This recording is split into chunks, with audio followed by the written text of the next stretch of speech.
you wanted the best, you've got the best podcast. The hottest podcast in the world. The Chris Voss Show, the preeminent podcast with guests so smart you may experience serious brain bleed. The CEOs, authors, thought leaders, visionaries, and motivators. Get ready. Strap yourself in. Keep your hands, arms, and legs inside the vehicle at all times, because you're about to go on a monster education roller coaster with your brain. Now, here's your host, Chris Voss. This is Voss here from the Chris Voss Show. There you go, ladies and gentlemen. There are lacings that makes it official. Welcome to the big show. As always, for 16 years and nearly 3,000 episodes, we've been telling you the Chris Voss Show, sharing it with you all the stories and journeys of lessons of life. Go to goodreads.com/Chris Voss for your family, friends, and relatives. It sounds like an MLM, doesn't it? Whenever I say that. Go to facebook.com/Chris Voss, linkedin.com/Chris Voss, youtube.com/Chris Voss. Remember, you have to have 5 referrals in your downline, just like an MLM. That's just whatever. But you do have to listen to 5 episodes a day. Opinions expressed by guests on the podcast are solely their own and do not necessarily reflect the opinions of the host or the Chris Voss Show. Some guests of the show may be advertising on the podcast, but it is not an endorsement or review of any kind. Today's featured author comes to us from bookstolifemarketing.co.uk. With expert publishing to strategic marketing, they help authors reach their audience and maximize their book's success. Anyway, guys, we have an amazing young lady on the show. We're going to be talking about her book, Little Girl Lost by Brittany Mishler. We're going to get into it with her and find out some of the interesting things about some of the poetry she's put in this book and written about. She's been writing poetry for most of her life, Brittany has. She developed a passion for it early on, and she writes about her life experience and hopes her words can help people. She's 35 years old and married to her loving husband, Nate. She has a 10-year-old stepson, Nick, 2 kitties, Muggsy and Jax, and she currently lives in Pennsylvania and works as a customer service representative for Thor Labs, where she's been for the last 6 years. Welcome to the show. How are you, Brittany? I'm doing very well. How are you? I'm doing excellent. It's wonderful to have you on the show. Give us any websites.com, social media, wherever you want people to find out more. I have a website. It's BrittanyMishWrites.com. So BrittanyMishWrites.com, and it does have links to where you can purchase my books. It has a more in-depth autobiography about myself, as well as a poem written on there that you can kind of get a taste of what you're getting into. Poetry. Yes. So give us a 30,000 overview of this book, Little Girl Lost. It's mainly what I took as a way of healing a lot that went on in my life. I write a lot about my life and what goes on, but there's also many poems in there that are a little open to interpretation. But really, overall, it was about the healing of myself and my inner child. And I got a lot more healing to do. I just want to show people that healing doesn't have to be linear and we can do it together. And do you find that writing sometimes is healing? Sometimes putting these things pen to paper tends to help get them out of our system and see what we need to work on, or maybe explore this is that, and what does it mean, maybe? Absolutely. For me, it's very healing. I am a chronic overthinker. And I do have a lot of trauma that I tend to think about on the past. And I've noticed once I started writing poetry and getting these feelings out, it's really helped me not to overthink them as much and just kind of work it out in my own way and just kind of realize that this is how things are. Maybe more people need to do that. Maybe that's all the greatest people, let's not put great people, all the successful by monetary aspect people. See what I did there? Not Twitter. They take in journal and write stuff down, and they are always seen with books. Speaking of Twitter, I don't think I've ever seen him with a book in his hand, but a lot of great people that have been successful, they do a lot of journaling and writing. And I'm an overthinker too. I have really bad OCD and ADHD. Not so bad on the OCD, but the ADHD is squirrel. You know what that feels like, probably. I'm the same way. And a lot of us are built that way from our childhood trauma response, because our brains are trying to keep us vigilant from the danger of repeating prior trauma. And it's a great disease. It's the CEO disease, the ADHD.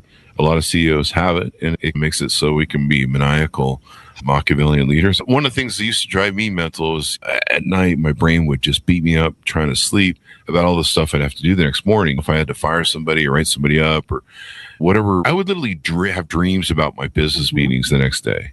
That was how much I was up in business. I'm just like, can I think of a pretty girl on the beach sometime? Like Bo Derek running down the beach? Does it always have to be next to tomorrow's meeting that I'm dreaming about? It was like I was living my business 24/7. But so I found that by writing down at night, whatever I was worried about, okay, don't forget to do this, don't forget to do that.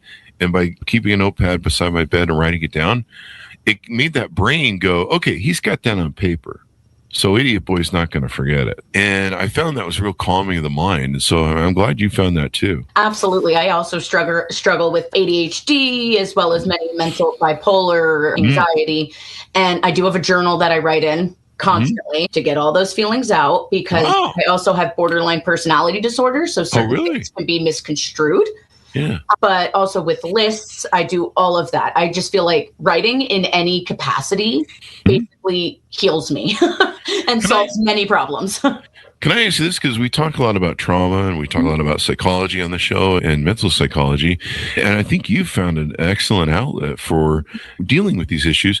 Do you find that? Have you ever tried verbal therapy? And do you find that maybe this writing stuff maybe is better than verbal therapy? I am actually also in therapy right now. I do have a great therapist, but I feel like the writing helps me a lot more. I'm not going to lie. When I'm writing poetry specifically, because I can be as dreamy about it, or I can use specific words and things like that and put it together and it's just right there. Whereas therapy, sometimes you get overwhelmed, you're going off at the mouth, this is coming in, that's coming in. Once you're writing that poem, it's just coming out exactly how you want it to. Yeah. Maybe we should have more therapy that's a writing therapy. I think that'd be great. There's all these things nowadays that the kids have, the sound baths and all this crystals and all this sort of stuff. And I'm like, well, that's cool, but maybe you go to therapy. But then a lot of people don't do well in therapy. Yes. And it's a weird design, how therapy is. But like you say, I found it very cathartic to write my stuff out. And I keep telling myself to start a journal, but somebody has ADHD. But in fact, there's one here somewhere that tells you I can't find it. Oh, there it is. But it's a journal that I'm supposed to get cued on. The Daily Stoic with Ryan Holiday. And it's like stoicism prompts. But yeah, I think I've done 5 whole days in it over however many years it's been here. But no, it's a good thing. Now, poems. Tell us about, you mentioned when you were young, you started writing poems. I did too. I was writing like Dr. Seuss, like stuff about people in my class at 4th grade. When did you start writing poems and find that was an outlet you really enjoyed? I started more seriously in high school, probably around 16 years old, because my high school was great and they actually did a lot of poetry in the English classes. So we went over a lot of that, read a lot of poetry, and then we got to create our own. And that is really when I was like, I love this. And then when I was a senior, I was able to do a free writing class and I picked poetry. And it was just being able to get out so many emotions at once, because at that point, I'm still a very traumatized teenager. Yeah. I haven't been able to heal very much. Yeah. And just being able to write a poem that makes myself cry, because I'm feeling all of these emotions come back, but I feel it healing me at the same time was just very great. Can I ask you something? Do you have the ability to have an inner dialogue with yourself, or do you see maybe in pictures or audio? I have an inner dialogue. Do you? Okay. Yes, I sure do. Okay. That's interesting. Yeah, some people, I found this out because I have an inner dialogue too, but I found this out that most people don't have an inner dialogue. Some of them see pictures, some of them think in video. Yeah. I was just kind of wondering, as maybe all ADHD, that is our problem. We have inner dialogue while we're thinking. Yeah, she never shuts up.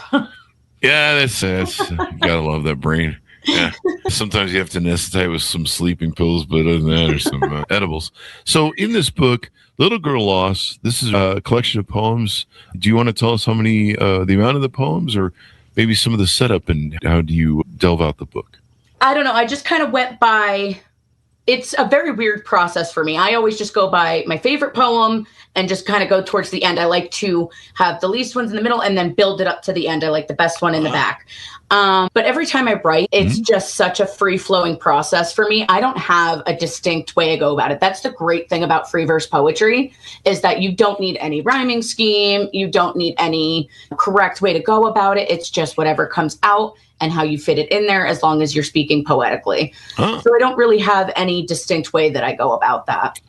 So it's not like Dr. Seuss where everything's right. No. It's like I said, it's funny because when I was in high school, I tried every form of poetry, the haiku, Really? Yeah, this with the rhyming. And I feel like that locks you into such a box sometimes when you have so many different emotions and feelings going on. Why not just write them out?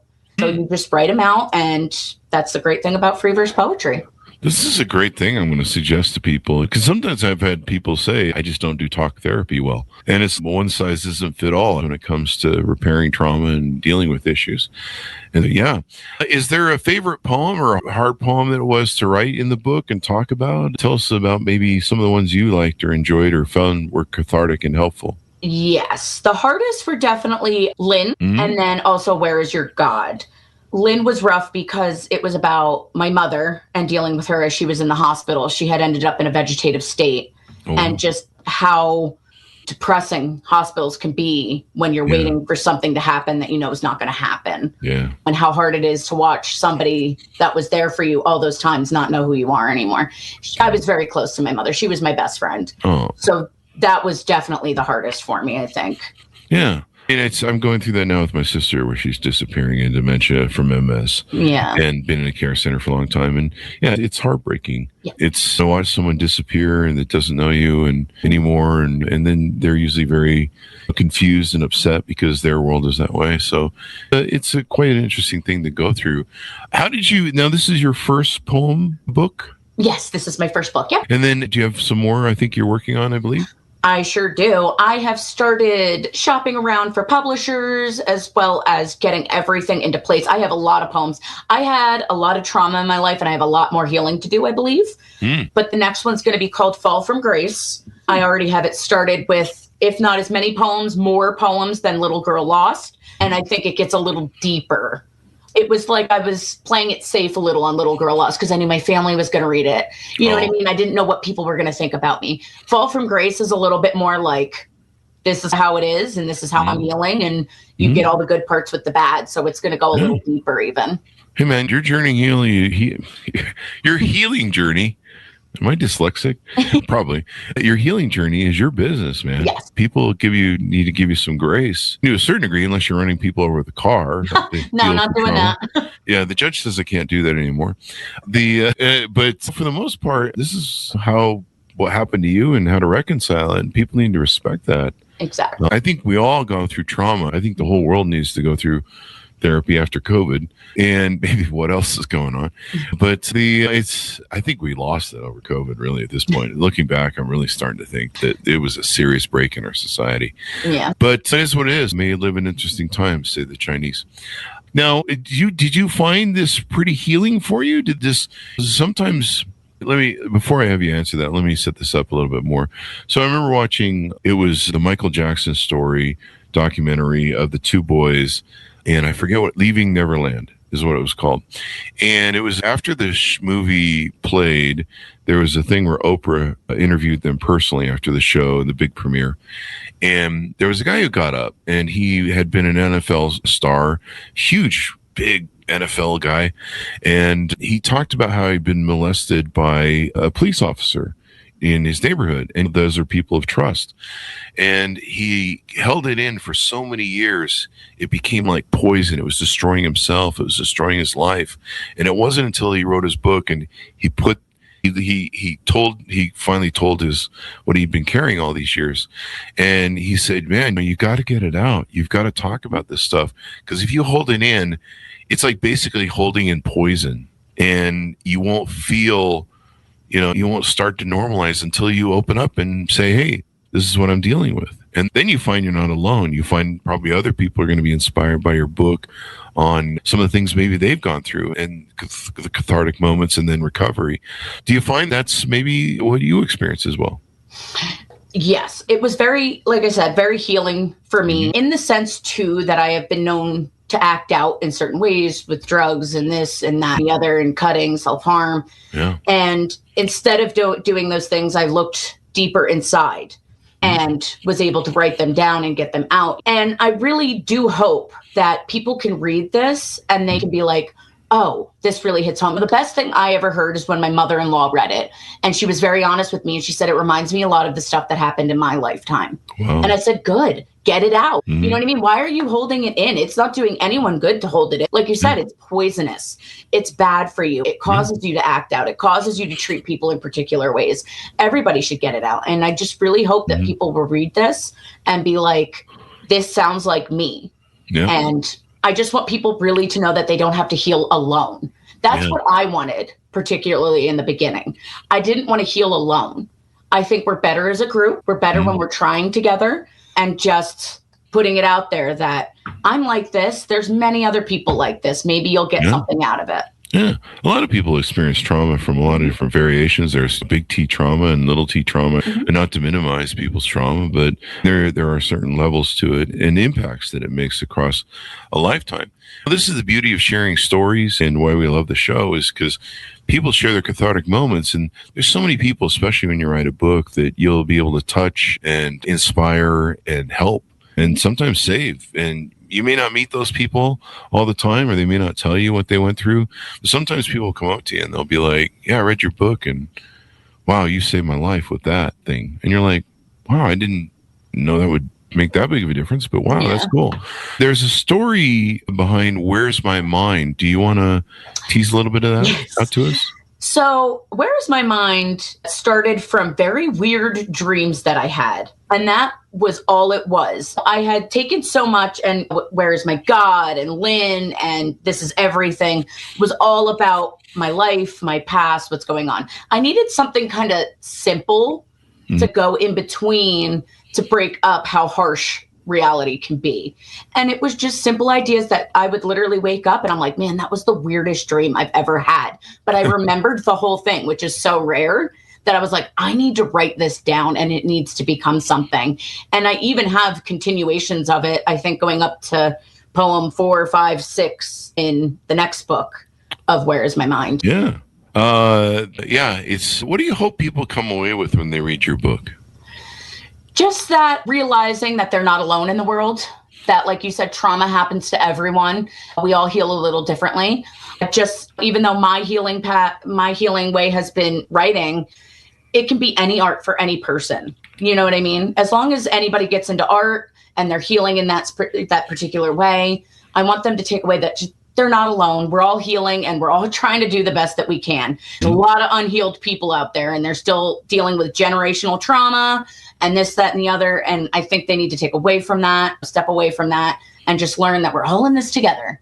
We're all just trying to do the best that we can.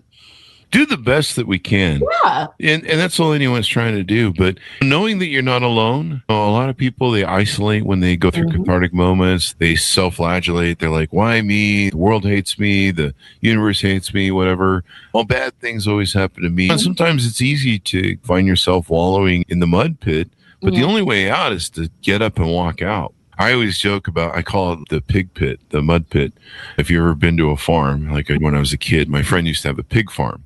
And all of the pig farm was just a giant poo, mud, muck pit. It was nasty. Let's put it that way, when you had to go in there with boots on.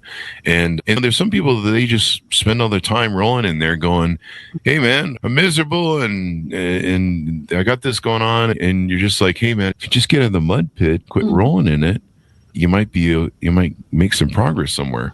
I remember I went to a Tori Amos concert decades ago, and she told a story about how for a while she used to be stuck on this loop of victimhood.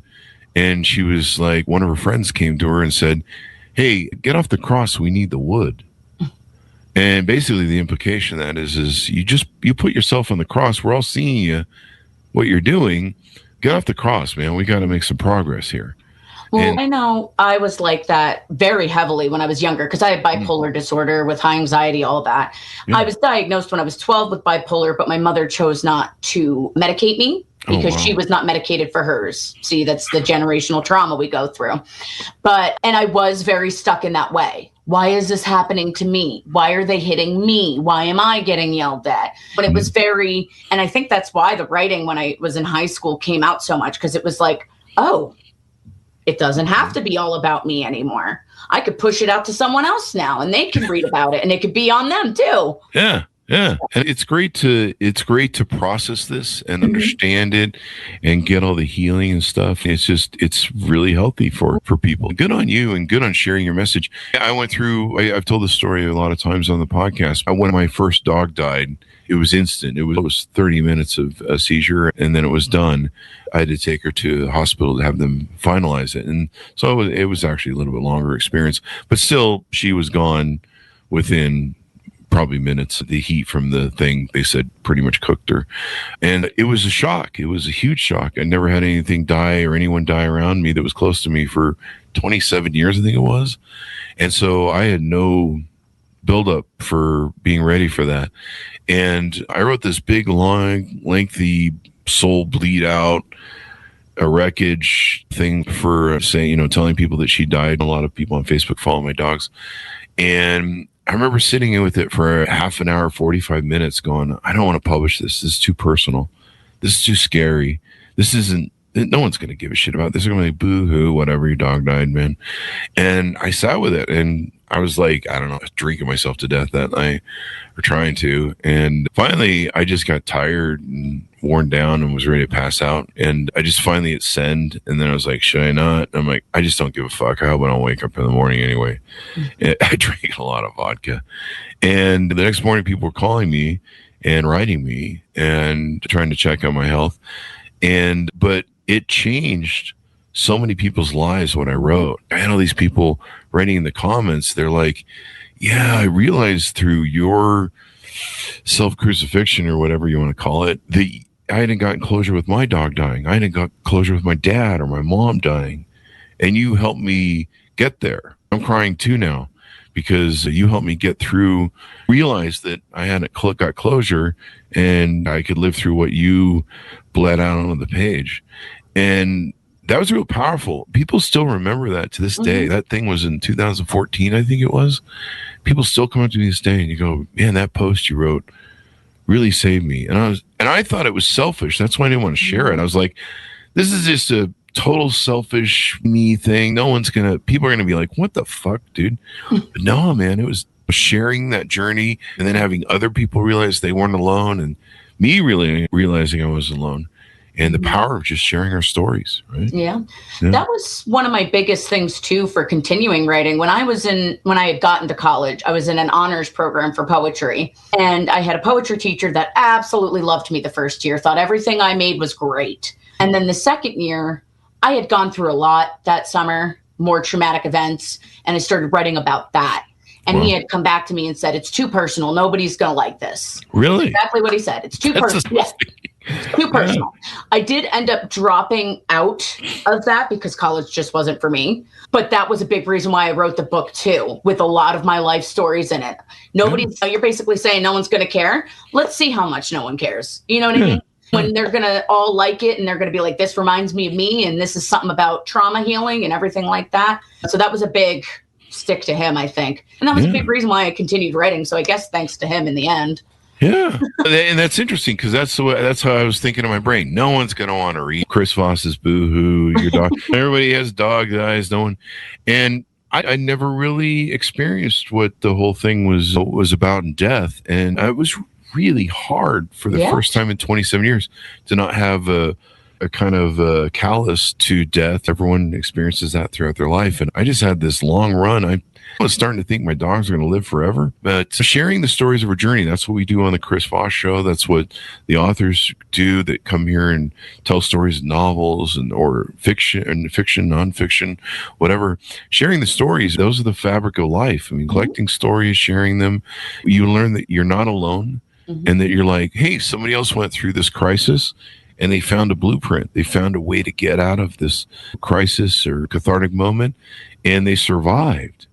And I think some of that, the survival message, is really important maybe as well, that, hey, this happened to me too, and I survived, and I'm better now, or I'm working to be better, and I can identify what the problem is, And yeah. So as we round out, we talked about the future book. Anything next or anything more coming out that you have anticipated release date for the second book, or still waiting? I don't have one yet. I am just shopping for publishers right now and getting it all in order. I feel like a little part of the first one was kind of like rushed a little bit. So I really want to take all of the time I have to really focus on this and do it right. Because like I said, there's a lot more deep, traumatic, darker things in it that I would like to make sure all comes across in a certain way, and I want it done right. I also want to have the pictures. I had the beautiful pictures in Little Girl Lost that I would like to continue with this book, so I need to work with hopefully the same illustrator that I worked with the first one and get some ideas going on that. Just have a nice base for it and then get it out there. Yeah. As we go out, give people your final pitch out to buy the book and where they can get to know you on the interwebs, .coms, et cetera, et cetera. I think everybody should absolutely buy Little Girl Lost. You can go right to BrittanyMishWrites.com, and there are links. You can buy it on Amazon. You can get it on Kindle. It's just really the story of a young girl who was traumatized through being young, and as she got older, that dealt with it in distinct ways. And I think so many people can relate to it. And if you can't relate to it, you can at least have the empathy to realize that this is sometimes how people grow up and what they have going on in their lives. Yeah. And we can give each other maybe a little bit more grace. That's right. And care for each other. Yeah. And we need more empathy in this world. We definitely do. I agree. All the crap we have going on here. So yeah, the better empathy we can get, the better things can be for everyone else. And then we can all work to, maybe we all just need to go in therapy together. There needs to be a giant concert venues of stadiums of where we get group therapy. That'd be amazing. Yeah. Except I'd probably be angry still from the traffic and people getting in my way on the way to the stadium. That'd be that. So, what are you going to do? It's been delightful to have you on. Thank you very much, Brittany. We really appreciate it. Thank you for having me. Thank you. And thanks, Jonas, for tuning in. Order up her book wherever fine books are sold. And it's called Little Girl Lost by Brittany Mishler. We'll be having that on the Chris Voss Show. Refer the show to your family, friends, and relatives. Go to goodreads.com/Chris Voss, LinkedIn.com/Chris Voss, YouTube.com/Chris Voss, and all those crazy places on the internet. Be good to each other. Stay safe. We'll see you guys next.